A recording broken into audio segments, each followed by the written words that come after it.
David Proulx est avec nous pour toute la saison. On reprend ça. David, bonjour. Bonjour, Benoît. Comment va ton scrotum? Bon, ça commence fort. Juste avant de manger, là, tassez votre lunch parce qu'il y a une raison pour laquelle on parle de ton scrotum. Écoute, oui, aujourd'hui, on va parler de mon scrotum. Ou comme on dit, de ta poche ou ton paquet. Ouais. OK, vas-y. Donc, en passant, on ne pourra pas parler de mes lunettes parce que j'ai pas mes lunettes. Là, mais on va juste se concentrer sur mon scrotum parce que c'est un gros sujet. Donc, on va se concentrer là-dessus. Donc, pendant l'été, il y avait... puis les gens qui aiment beaucoup l'IA, qui suivent l'IA, ils se souviennent qu'il y avait le modèle Fable 5 qu'on nous donnait accès, puis qu'après ça, on nous menaçait de nous l'enlever. On disait, on vous le donne là pour que vous l'essayiez parce qu'il est trop puissant, puis ensuite, on vous l'enlève. Fait que là, moi, je dis à Audrey, à Mme Proulx, je dis, écoute, j'aurais besoin de programmer, ce soir, on est samedi, j'ai besoin de programmer très tard parce que j'aurais pu mon modèle dimanche soir, puis j'ai des choses à faire. Fait que là, elle dit, OK. Fait que là, je me fais un feu dehors, je programme, c'est le bonheur, tout est beau. Puis là, avant de me coucher, vers comme minuit et demi, 1 heure, je sens quelque chose à l'intérieur de la cuisse, comme un genre de petit bouton creux. Comme, c'est spécial, j'ai jamais eu de bouton comme ça de ma vie, mais bon. Donc, c'est dans la haine. Là, le lendemain matin, je me réveille, c'est gros comme une petite olive verte. C'est donc bien bizarre, ça. À la fin de la journée, c'est gros comme une grosse olive noire. Là, j'ai en tout cas, un petit peu plus petit que comme une grosse bille. Là, je fais, voyons donc, qu'est-ce qui se passe? Fait que là, j'appelle Info Santé. Info Santé, ils me disent, c'est 2h45 d'attente pour parler à une infirmière. Là, la ligne, 2h45. Pour parler. 2h45. Pas pour avoir des soins. Non. Juste pour pouvoir parler à quelqu'un. Vive Santé Québec. Donc là, évidemment, je vais vers l'IA. C'est pas mon but, mais je pose la question. Puis là, ça me dit, aussitôt que tu fais de la fièvre, va à l'urgence, c'est pas normal. 10 minutes après, je commence à trembler. Je me rends à l'urgence.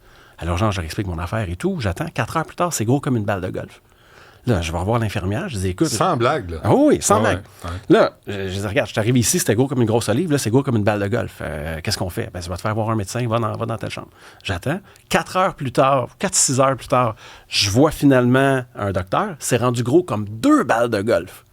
Là, je me dis, qu'est-ce qui se passe? Puis là, ça commence à s'infecter sur mon scrotum, là. Fait que là, j'ai le scrotum qui commence à être enflé, puis changement de texture. Là, on est rendu midi, il me passe des échographies, des rayons, c'est rendu à peu près 25 cm de long, 4 cm de large, 1,5 cm d'épais. L'infection?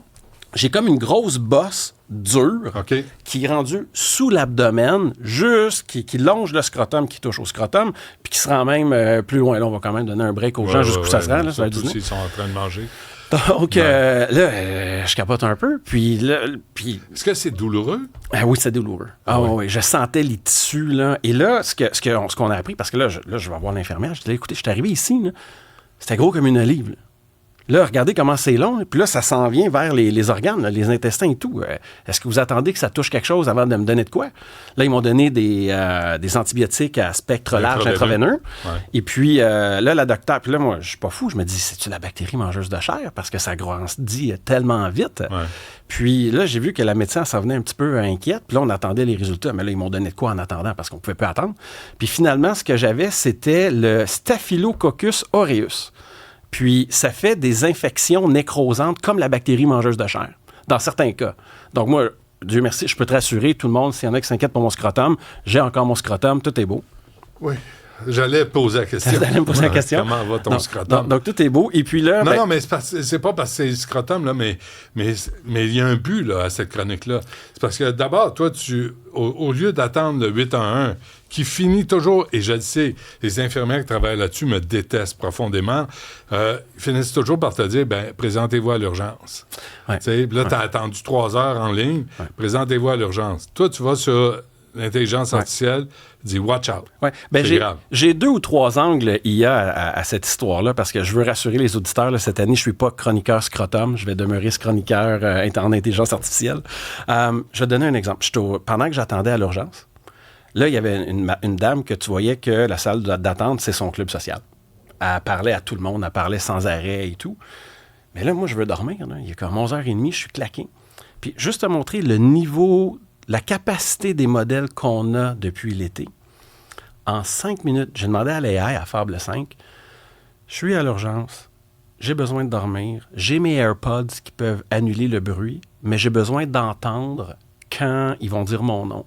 Quand ils vont m'appeler. Quand ils vont t'appeler. Donc, j'ai besoin de me faire une application dans mon téléphone qui va écouter mon environnement, et lorsque mon nom va être dit, je veux que ça sonne dans mes AirPods.